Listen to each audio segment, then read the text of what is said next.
Good morning, and thanks for joining me for Rise and Crime, your morning caffeine hit all about crime. I'm Momma Julz, and we're back on this Thursday with an update to what some would call the infamous but definitely high-profile murder of Susan Powell from 2009 out of West Valley City, Utah. Here's the refresher. Susan Powell disappeared on a frigid December night from her West Valley home. 28-year-old Susan was married to Josh Powell. She was also the mother of two young boys, Charlie and Braden. Josh Powell claimed that he took their two sons on a late-night camping trip in freezing temperatures on the night that Susan disappeared. He stated that he left Susan at home alone around midnight, and when he returned the following day, she was gone. Yeah, you heard that correctly. He took two young boys camping at midnight in freezing temps. Sounds perfectly legit. Now, the police began an investigation that centered around her husband, Josh, after her parents had reported that Susan had not come to work that Monday morning. Susan's coworkers had also raised concerns because Susan had missed several days of work leading up to the disappearance. Now, police found multiple inconsistencies in Josh's story, but they allowed Josh to leave the police department. Well, concerning details began to emerge, like the discovery of Josh's father, Steve Powell's unhealthy obsession with Susan. He had reportedly made inappropriate comments about her. He had filmed questionable content about her, and he'd been writing love songs and sexual journal entries about her. Susan had also told friends and coworkers that she was worried about Josh's controlling behavior and mostly his unpredictable mood swings. She was seeking counseling at the time of her death and had written in her journals about her fears concerning Josh. Well, police found traces of Susan's blood on the living room floor of the family home. Insurance policies under her name worth $1.5 million were also discovered. Now, despite uncovering signs of abuse in the Powell marriage and police firmly believing that Susan had died at the hands of Josh, no progress was made in the case, and Josh eventually moved to Washington. Well, the case took a heartbreaking turn in 2012 when Josh Powell killed himself and the two boys in an intentional house explosion in Graham, Washington. The details of the murder of his sons are so disturbing and tragic. Powell was scheduled to see Charlie and Braden during a court-ordered visitation. As the two boys ran ahead of the court liaison, Josh locked the door to the home, trapping the boys inside. He then brutally attacked the boys with a hatchet before setting the house on fire. Tragically, police and EMS could not arrive in time to prevent the murders. The boys were 5 and 7 years old at the time of their deaths. Now, in 2013, police announced that they had uncovered human remains in a rural area of Utah. The family was hopeful that the remains were Susan's, but it was not confirmed to be her. Susan has been determined to be murdered, but no one has been charged with the crime. All right, here's the update to the case. Susan's parents, Chuck and Judy Cox, had filed a wrongful death lawsuit against the Department of Social and Health Services of Washington. They were alleging negligence by the state, saying that negligence was a contributing factor that led to the deaths of Braden and Charlie. Well, a jury in 2020 ruled that the state was negligent, and as part of the verdict awarded, $98.5 million went to the estates of Charlie and Braden. The state later appealed the verdict, and the case has been tied up in a legal battle until 3 weeks ago. A 3-judge panel of the Washington State Court of Appeals reinstated that $98.5 million award, saying that the jury's damage award was within the appropriate range for the evidence that had been presented. The attorneys had argued that the Coxes should be awarded $5 million for each minute that the boys suffered on the day of the visit. Well, the state now has 30 days to ask the state Supreme Court for a review. In an interview with KSL out of Salt Lake City, Chuck Cox said this is the right step, but there are still parts of the justice system that they have to work through. He also said that the state refuses to admit that they were negligent and incompetent in what they did on that exact day. He feels that other children could be suffering if the state refuses to fix the missteps. Now, the Coxes plan on starting a foundation with the money to help victims and their families with court representation. I have recommended before the website thehotline.org for anyone experiencing abuse. So I decided to check it out myself since I've thankfully never had a need for that help.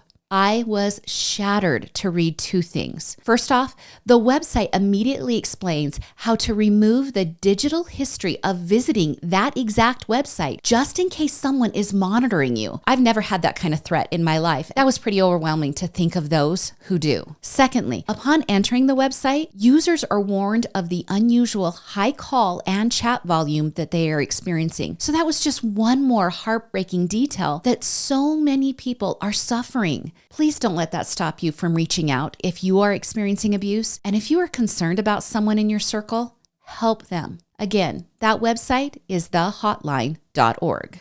All right, let's get you updated on a case that seems to be at a complete standstill. During the last week of October in 2022, 25-year-old Shanquella Robinson was visiting Mexico with 6 university friends for a short vacation. On the morning of October 28th, Shanquella was found unconscious in the living room of a rented apartment in San Jose del Cabo. She died later that afternoon. The reason for her death was murky because friends said she had succumbed to alcohol poisoning. But an autopsy released a couple of weeks after her death states she had died of a severe spinal cord injury and atlas luxation. All right, let me explain. Atlas luxation means the first 2 vertebrae of the neck have been injured. These vertebrae are vital to life because they include a central nerve that carries communication between the brain and the body's organs. Well, according to the autopsy, Shanquella's vertebrae had been loosened or detached from the skull, and she was unstable immediately following that injury. All right, the case became even more mysterious when a 20-second video began circulating online that showed a woman who was identified by her family as being Shanquella. This woman was being repeatedly punched and kicked by another woman. You can also hear a man standing nearby saying,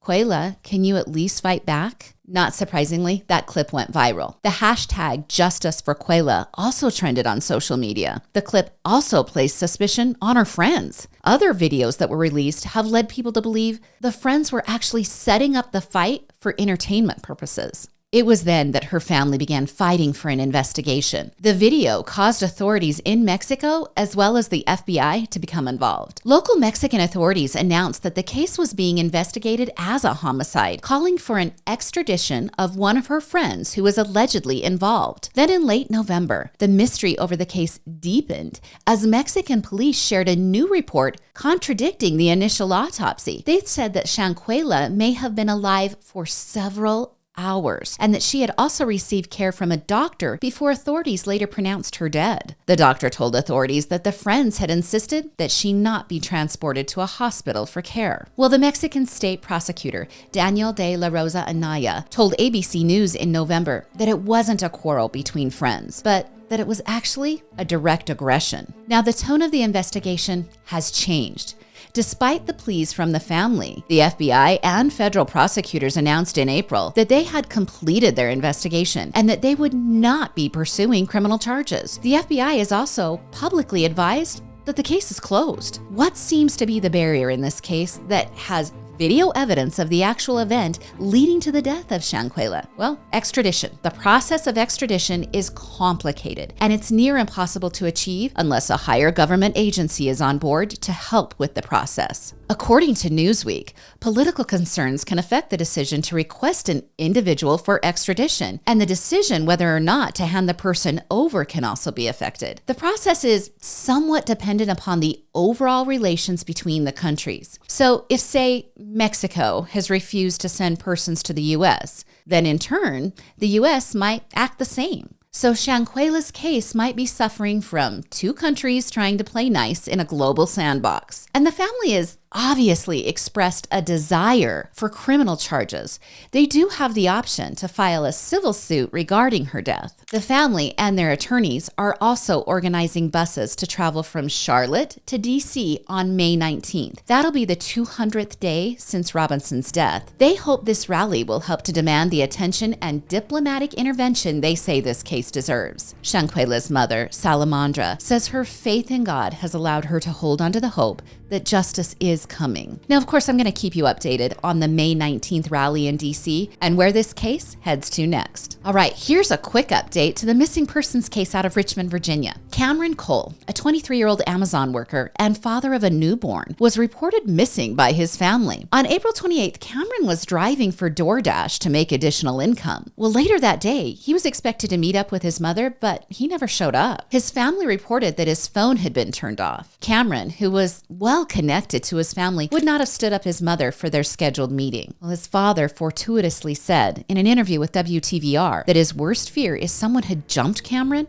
and that he was going to get a call to identify him. And it happened. Police informed family and the public that the body of Cameron had been found this past weekend, but they have not released where he was found or how he died. All right, here's the twist. Cameron's 2016 Honda Civic was located a week ago as police investigated the shooting death of 32-year-old Christopher Tyler. Authorities have revealed that 22-year-old Xavier Brown, 39-year-old Demond Williams, and 19-year-old Isabel Battle were found with Cole's stolen vehicle. The fatal shooting of Tyler happened at a gas station parking lot in Richmond following a dispute between the parties. Now, the two males who were in possession of the stolen vehicle face charges of conspiracy to commit murder in Christopher Tyler's death, and the female has been charged with grand larceny. Additional charges are reportedly pending, but it was unclear as of Tuesday morning if those will include homicide charges in the connection with Cole's death. Local reporting suggested that, at a minimum, pending charges will relate to the suspect's alleged possession of Cameron's stolen vehicle. I'll keep you updated as the details unfold. All right, and finally today, here's the big news that happened in the Lori Vallow Daybell trial. And here I go again with the disclaimer. If you aren't familiar with this case, which is so complicated, go back and listen to the Rise and Crime update from last week that gives a pretty good summary of this case out of Idaho that includes 2 dead children, 2 dead spouses, and a dead brother, as well as a fractured religious community. Pretty much most people that came in contact with the Daybells have now felt the reverberations of their actions. Okay, the beginning of the week started with the retired FBI agent Doug Hart back on the stand, sharing the information he recovered from Lori's 2 iCloud accounts. Okay, I'm going to try to summarize the text between Lori and Chad and do it very tactfully. Basically, the texts were about 2 lustful people that can't wait to act out their thoughts. And even when people around them are dying, they're still sending these lustful texts. Well, the texts also get deep in the woods in the alternate reality of religious activity that Chad and Lori created. And this alternate reality included determining if people were dark. And once a person reached a certain level of darkness, they were labeled a zombie. There was even a rating scale. Okay, for example, if I wasn't following Chad's teachings, or if I was impeding the desires of Lori and Chad, my number would travel higher on the darkness scale. In multiple texts over several days, Lori is checking in with Chad about JJ's rating, almost willing JJ to hit a level where they can call him spiritually dead. And sometimes I tell you guys about this case and I can't even believe the words that come out of my mouth. So anyway, in one text, she says to Chad, "He was just talking nonsense for like 2 hours last night. I'm sure they are bugging him. Is he at a 0 yet? I miss you." So do you see what I mean? She seems to be hoping JJ hits a 0. And then in the same text, she expresses her aching heart for Chad. Now, more texts about the extinguishing of the kids go like this. Lori to Chad, "Do you think there is a perfectly orchestrated plan to take the children? We just have to wait for it to be carried out. I feel lost, like I should be doing something to help." Then Chad to Lori, "You are doing everything right, my love.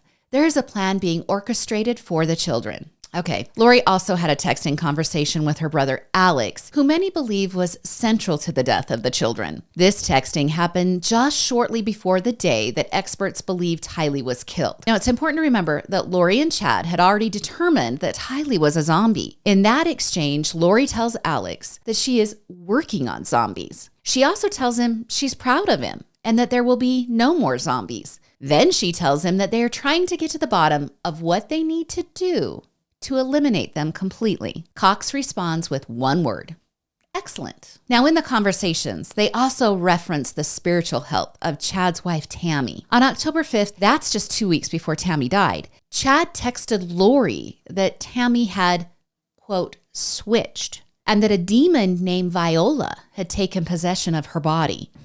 He types that Tammy is in limbo and she is a level 3 demonic entity. Then he writes that he is not fully sure of the timing for removal, but once her actions verify the differences, he doesn't want to wait. Okay, I'll give you just a little taste of the ooey gooey between the two. The day after Tammy dies, Chad texts Lori and asks for her to rent a condo for them in Hawaii. He writes that he wants to get going full steam on the Lily workout plan. All right, Lily is his nickname for Lori. He then types that he wants to tighten his abs, get a full body tan, and grow his hair out. Then he says that this could be really good for the both of them. He finishes by writing that he is feeling sad, but his sadness isn't for the reason everyone thinks. Okay, remember, his wife just died a day ago. Now, Chad also wrote to Lori in July of 2019 that he wants Lori to just grab him by the storm and he would follow her to the end of the universe. Agent Hart testified that Storm was a nickname for Chad's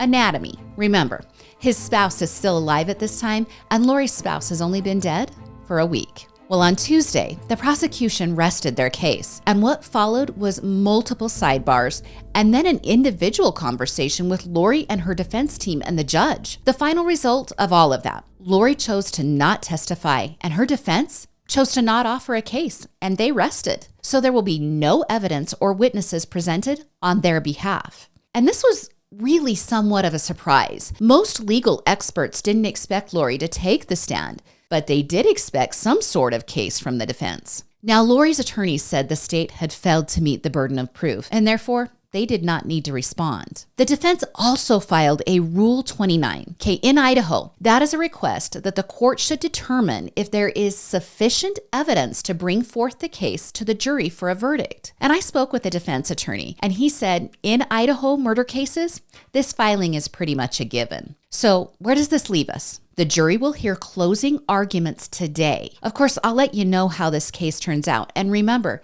Chad's trial is scheduled for June of 2024. Well, that's your Thursday edition of Rise in Crime. Join me again on Monday for more morning crime news. And I'm Momma Julz. Keep safe out there.